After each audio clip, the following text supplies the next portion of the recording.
Queridos hermanos, después de haber compartido ese triduo de celebraciones en torno al misterio del amor de Dios, como lo fueron la solemnidad de la Santísima Trinidad, la fiesta del cuerpo y la sangre de Cristo y el pasado viernes la solemnidad del Sagrado Corazón de Jesús, hoy la Iglesia retoma el ritmo de este tiempo ordinario, de este tiempo doméstico, de este tiempo que es el tiempo durante el año.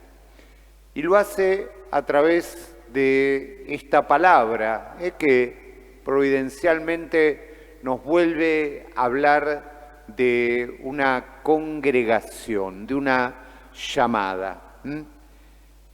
Es verdad que cada vez más en el mundo y en la realidad que vivimos, uno encuentra como una característica transversal que es el cansancio. Hace mucho tiempo, 12 años más o menos, salió en Italia un libro muy interesante de un autor italiano que se llamaba Michele Serra, que se llamaba Los Cansados. Los Cansados. Y ahí relataba las situaciones de jóvenes padres con sus hijos adolescentes. Y cómo había esta sensación de que todos estaban cansados. Los adolescentes estaban cansados, los grandes estaban cansados, todos estaban cansados, ¿no? Entonces las cosas no se hacían. Bueno, el libro daba con una pincelada, con cierto toque de ironía, cómo estábamos en una sociedad cansada. Y justamente ese cansancio, que a veces se manifiesta de forma física, a veces no es sino el síntoma de un agotamiento interior. Es el síntoma de lo que en realidad sentimos adentro, una fatiga mucho más honda, mucho más profunda, que es la fatiga de afrontar a diario la batalla de la vida. Esa lucha a veces se torna cada vez más dura, más difícil, para los que ya trascendimos el medio siglo de vida.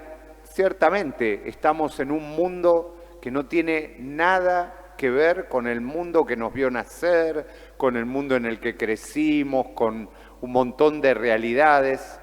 Y los jóvenes, si bien están y forman parte, los jóvenes, los niños forman parte de este mundo, también están en una especie de perplejidad de no saber bien cómo es todo esto que hoy nos está atravesando y que estamos viviendo, ¿no?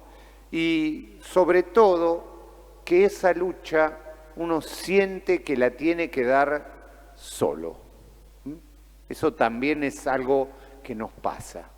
Sentimos que estamos en esa batalla, estamos solos, estamos como abandonados.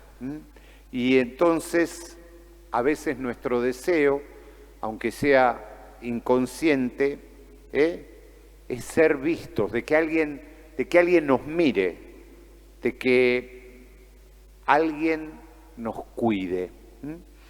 Por eso la lectura que retomamos este Evangelio del domingo tiene así una relevancia como honda y profunda. Porque Mateo lo primero que hace, el evangelista, es presentarnos la mirada de Jesús. La mirada de Jesús ante una realidad que Jesús percibe en el cansancio de esa multitud. Al principio vieron que aparece como una especie de congregación anónima, de una masa anónima, como si quisiera decir que ese sentimiento de cansancio y de desconcierto forma parte de la experiencia que todos tenemos como seres humanos, ¿no? Pero la mirada de Jesús transforma la multitud en un pueblo, ¿eh? Así como vieron en la primera lectura que nos hablaba de qué había sucedido en el Sinaí, un conjunto de tribus de pronto se transforman en un reino, en algo que tiene como un sentido, una unidad, una organicidad. Bueno, la mirada de Jesús hace que de ser una multitud anónima pasemos a ser un pueblo, el pueblo de Dios.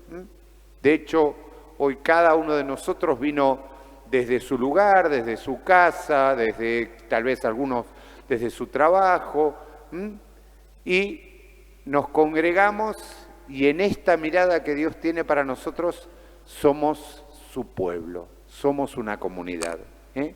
Y justamente desde esa mirada Dios no permanece impasible ante ese cansancio y ese dolor. Venimos de celebrar el viernes la fiesta del Sagrado Corazón. Yo recordábamos la última encíclica del Papa Francisco, que fue una encíclica sobre la devoción al Sagrado Corazón. Una encíclica que se llamaba Dilexit Nos, nos amó, y que partía de una realidad. Las encíclicas siempre parten de una realidad, y el Papa Francisco partía de la realidad de un mundo despiadado. Él decía, vivimos en un mundo despiadado. En ese mundo despiadado, el corazón de Jesús vuelve a tener como un sentido enorme, enorme. Entonces, justamente vieron que en este Evangelio, una vez más, dice dos acciones, ¿no? Al ver a la multitud, tuvo compasión. Una cosa, la otra. Se los doy en un ejemplo que seguramente muchos de ustedes habrán visto el viernes, en el último día del Papa León en Tenerife, en su viaje apostólico a España, cuando se le acerca una nenita chiquita y le alza los brazos. El Papa la alza, la pone a upa y le da un abracito. Tan simple como eso, tan simple como eso. Esa nena, ciertamente por su edad, no tenía ni idea quién era ese señor que estaba vestido de blanco, pero se dio cuenta que necesitaba ese gesto y el otro le responde con ese gesto. Seguramente cuando crezca le mostrarán las fotos, los videos, los recortes, todo famoso, como se hizo famosa en ese instante, pero lo que ella sintió es que sus bracitos alzados tuvieron una respuesta, que alguien la vio y se conmovió. Alguien la vio y tuvo compasión. Y la compasión ciertamente la sienten quienes están dispuestos a comprender lo que le pasa al otro. Eso es clave. La compasión es sentimiento de proximidad, es sentimiento de cercanía. La compasión no se puede tener desde una adhesión ideológica o intelectual. La compasión es eso. La nena alzó los brazos, upa, abracito, y eso es compasión. Eso es compasión. Entonces, justamente la mirada de Jesús se acerca tanto a cada uno de nosotros con nuestro dolor, hasta el punto de llamarnos por nuestro nombre. Que es lo que hoy, el otro punto que nos da el Evangelio. Jesús empieza a llamar a sus apóstoles, a sus discípulos, por el nombre. Y los nombres de los apóstoles, como los nombres nuestros, conllevan la complejidad de nuestra historia, conllevan nuestras derrotas, conllevan nuestros triunfos, conllevan nuestros dolores, nuestras pérdidas, nuestras alegrías, nuestras ilusiones. Y el verdadero milagro ante esa multiplicidad es que Jesús reúne, como, insisto, como nos ha reunido hoy a cada uno de nosotros en esta asamblea y en esta Eucaristía. Personas imperfectas, discípulos inesperados, amigos necesitados, y en esa lucha por caminar juntos, Dios nos confía que anunciemos su presencia. Por eso, en realidad, nosotros no somos muy distintos de esos discípulos.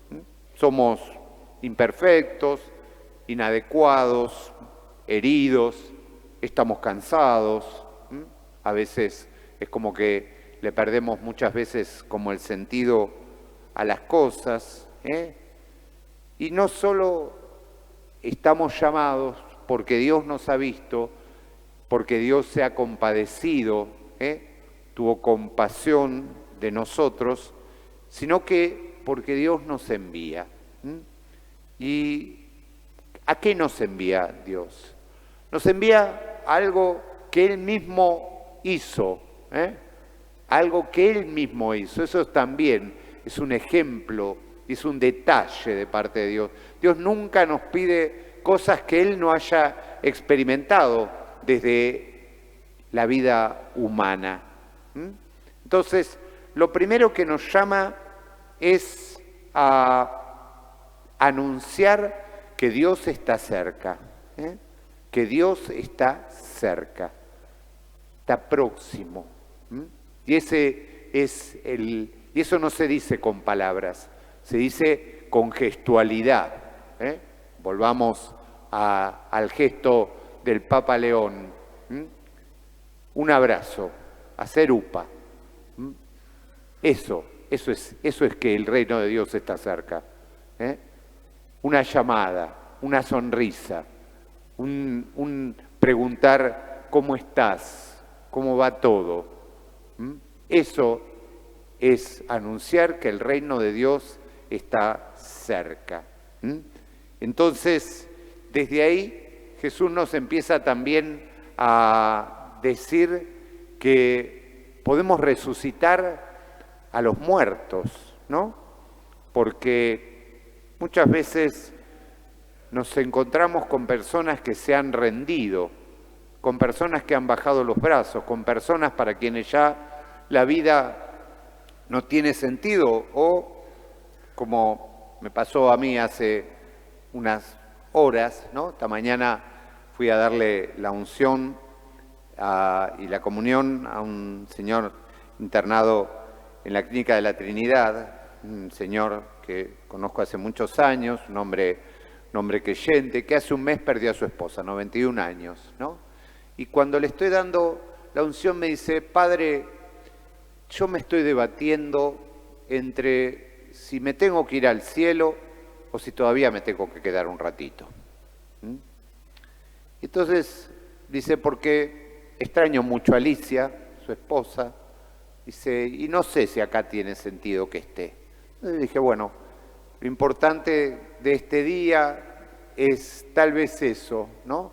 Ver todos los que todavía te están esperando, todos los que todavía, si yo estoy acá, es porque un montón de gente que te quiere me llamó y quería que viniera a darte. Eso es a veces también ayudar al otro a resucitar.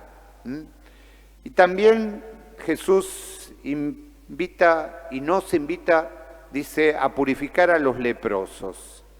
Es decir, a recomponer en el otro y a veces en nosotros mismos los fragmentos de nuestra vida. Eso que nos pasa cuando decimos, mi vida está hecha a pedazos, mi vida está hecha a pedazos, bueno, es como ayudar al otro a reunir las piezas que parecieran que ya no se pueden pegar, bueno, a reunir todo eso. Y si la vida nos rompe en el peso de las decepciones, es ahí donde podemos ayudar al otro primero a encontrar todos los fragmentos y después a recomponerlos, ¿no?